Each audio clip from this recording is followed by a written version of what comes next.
ஈசனுடன் ஞான மொழி பேசு முகமொன்றே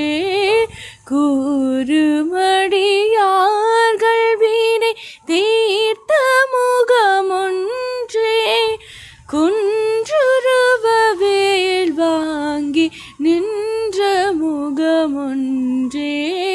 மாறுபடு சூரரை வதைத்த முகமொன்றே வள்ளியை மனம் புணர வந்த முகமொன்றே ஆறு முகமான பொருள் நீ அருளல் வேண்டும் ஆதி அருணாச்சலம் அமர்ந்த பெருமானே